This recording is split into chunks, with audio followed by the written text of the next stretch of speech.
इस पवित्र सदन में सरकार ने माननीय राज्यपाल महोदय से अभिभाषण के रूप में झूठ का पुलंदा पढ़वाया है। मैं इसका विरोध करता हूं। पिछले 4 सालों में आपकी सरकार ने 4 बजट पेश किए हैं और उनमें खूब सारी बड़ी बड़ी घोषणाएं की हैं, लेकिन धरातल पर कितनी उतरी ये आपको देखने की जरूरत है। राइट टू हेल्थ बिल लाने की घोषणा की थी, प्राइवेट हॉस्पिटलों के दबाव में घोषणा धरी की धरी रह गई। डिजिटल हेल्थ सर्वे कराने की घोषणा की थी। यहाँ बैठे माननीय बता दें कि उनका हो क्या गया है। हर विधानसभा में सीएससी को मॉडल सीएससी बनाने की घोषणा की गई थी, उसका कोई अता पता नहीं है। मोहल्ला क्लिनिक खोलने की घोषणा की थी, अभी तक जयपुर में केवल 5 या 7 खुले हैं। इसके अलावा पूरे प्रदेश में माननीय यहाँ बैठे हैं, बता दें किस किस की विधानसभा में मोहल्ला क्लिनिक खुले हैं। 2018 के जन घोषणा पत्र में किसानों की संपूर्ण कर्ज माफी का वादा करके किसानों से वोट तो ले लिए थे, लेकिन 2,50,000 लाख से ज्यादा किसान आज भी कर्ज माफी का इंतजार कर रहे हैं। 28,817 किसानों की जमीनें कुर्क हो गई, जबकि आप विधानसभा में बिल लेकर आए थे कि किसी भी किसान की जमीन कुर्क नहीं होगी। फसली ऋण को 2019 से पहले किसानों को 50,000 से लगाकर 3 लाख तक मिलता था। साक्षी मां लगातार ऐसी जादूगरी करी कि अब केवल 10,000 से लेकर 60,000 तक ही मिलता है, और वो भी किस्तों में, जो किसान के किसी काम नहीं आ सके। यूरिया डीएपी के लिए किसानों को कड़ाके की ठंड में रातों में लाइनों लगानी पड़ी, ऊपर से पुलिस वालों के डंडे भी खाने पड़े। 3,000 कस्टम हायरिंग सेंटर खोलने की घोषणा की थी, अब तक कितने खुल गए? जन घोषणा पत्र में 2019 के बजट में किसानों को दिन में बिजली देने की घोषणा की थी। दिन में तो दूर, अभी तो रात में भी 6 घंटा क्या 4 घंटा भी नहीं मिल रही है।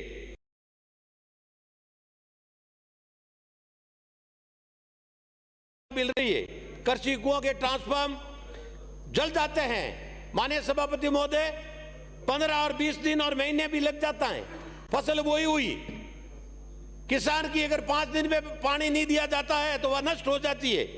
31 जुलाई 2022 तक की पेंडिसी कृषि कनेक्शनों की लंबित आवेदन निपटाने की घोषणा की थी। अभी तक कितने कनेक्शन हुए? 3-3, 4-4 साल लोगों को डिमांड राशि जमा करा दी। सामान्य श्रेणी बूंद बूंद बीपीएल के कनेक्शन नहीं मिल रहे।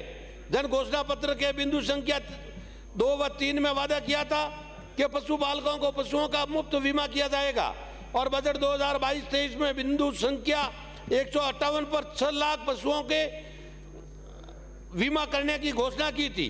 2022 में पशुओं में लंपी स्किन बीमारी फैली, जिससे पूरे प्रदेश में लाखों गाय मर गई। पशुपालनों का लाखों करोड़ों का नुकसान हुआ।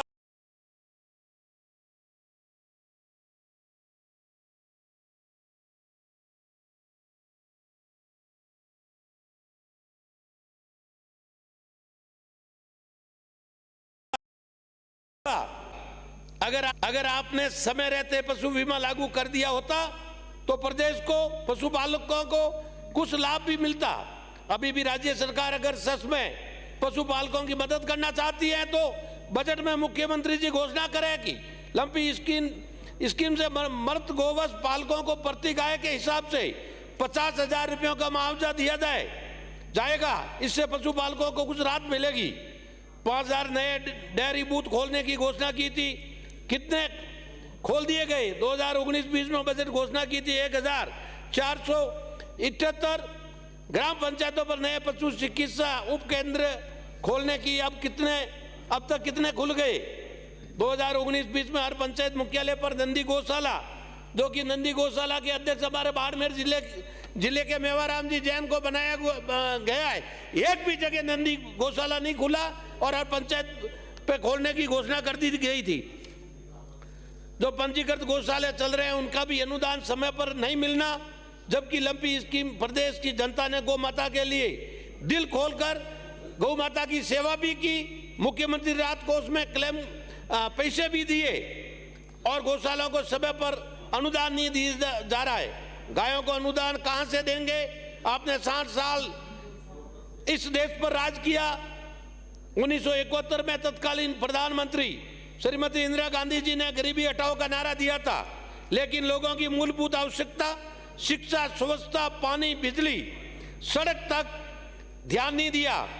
प्रदेश में अंग्रेजी माध्यम के स्वामी विवेकानंद स्कूल चल रहे थे, उनको और बढ़ाया जा सकता था, लेकिन आपको शायद स्वामी विवेकानंद जी का नाम पसंद नहीं है, केंद्र सरकार की योजना अच्छी नहीं लगती, इसलिए महात्मा गांधी इंग्लिश स्कूल खोले गए। माननीय सभापति महोदय, शिक्षा की दृष्टि में मैं ईमानदारी पूर्वक निवेदन कर रहा हूं कि स्कूलें सीनियर सेकेंडरी से लगाकर सारी खाली पड़ी है। कॉलेजें खूब खोल दी आपने, कॉलेजों खोलने से क्या होगा? माननीय मंत्री महोदय, मैं ईमानदारी से कह रहा हूं, मेरे बालोतरा से एक पूनिया जी प्रिंसिपल है, वो कह रहे थे कि सिंदरी से लगाकर सिवाना से लगाकर गुड़ा मलानी और चौटन तक एक अगर कॉलेज का प्रिंसिपल जाके इस जो मतलब परीक्षा की समय में जाके अगर एक प्रिंसिपल उन कॉलेजों को संभालेंगे तो बच्चों की क्या दशा होगी पीने के पानी के लिए। आपने देखा होगा पोकन पलसून योजना सिवाना विधानसभा टेल पे पड़ती है। सिंदरी के 70 से 80 गांव, सिवाना से 80 से 90 गांव इस सर्दी के अंदर पानी के लिए त्रासी कर रहे हैं। गर्मी में क्या हाल होगा? 2018 में जो पोकन पलसून की योजना थी, आज जो माननीय एक सदस्य फरमा रहे थे कि SPML कंपनी द्वारा उसको 2008 से लगाकर आज दिन तक तो सरकार क्यों नहीं कार्रवाई की? और आज भी पानी की यह दशा है कि कई गांवों के अंदर 2-2 महीना तक पानी टैंकर नहीं पहुंच पा रहा है। आज भी हड़ताल कर रहे हैं लोग, पानी के लिए धरने पे बैठे हैं लोग, ये स्थिति बनी हुई है और आज भी कोई उसको देखने वाला नहीं है। प्रधानमंत्री नरेंद्र मोदी ने देश के हर गरीब आदमी को अच्छी स्वच्छता सुविधा मिले, इसके लिए पूरे देश में आयुष्मान भारत योजना लागू की, लेकिन आपको उससे भी दिक्कत हुई और आपने अलग ही महात्मा गांधी आयुष्मान भारत योजना का ड्रामा किया, फिर उसमें फेल हो गए तो चिरंजी योजना लागू की। मैं ये कहूंगा कि आप ऊर्जा विभाग, पेयजल विभाग, चिकित्सा विभाग में माननीय मंत्री महोदय विराजे, डॉक्टरों की सारी पोस्टें खाली पड़ी है, वो कम करीब मेहरबानी करके इसको शीघ्र भरने की कोशिश करें। संविदा कर्मी है और पेपर लीक, अपने यहाँ पेपर लीक कहते हैं, गुजरात में कहते हैं पेपर फूटा। 16 बार यहाँ पेपर फूट गया और कोई भी कार्रवाई आज दिन तक नहीं हुई। आज कितना दिनों से युवाओं के साथ में राज्यसभा सांसद आदरणीय करोड़ी जी मीणा धरने पे बैठे हैं, पर सरकार कोई सूझबूझ नहीं ले रही है। कल रात की बरसात में कितने हजारों संख्या में युवा वहां ओले गिरे, वहां भी मजबूती के साथ में बैठे। जल जीवन मिशन का कार्य भी माननीय सभापति महोदय इस तरीके से हो रहा है, सरकार के पैसे खर्च हो रहे हैं पर इनका सदुपयोग जो होना चाहिए वो नहीं हो रहा है। 2014 में SR बनी हुई है, आज दिन तक पानी नहीं पहुंचा। 2016 में SR बनी हुई है, पानी नहीं पहुंचा। उसकी SR की हालत क्या होगी, आगे जाके क्या होगा?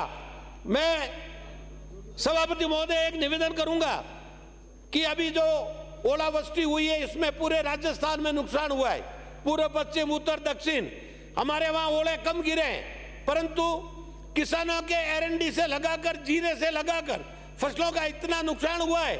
माननीय मंत्री जी ने आज घोषणा करके गए कि मैं गिरदावरी कराकर समय पे अगर इनको लाभ दिया जाए और 4 माह के बिजली का बिल माफ किया जाए तो किसानों को कुछ राहत मिलेगी।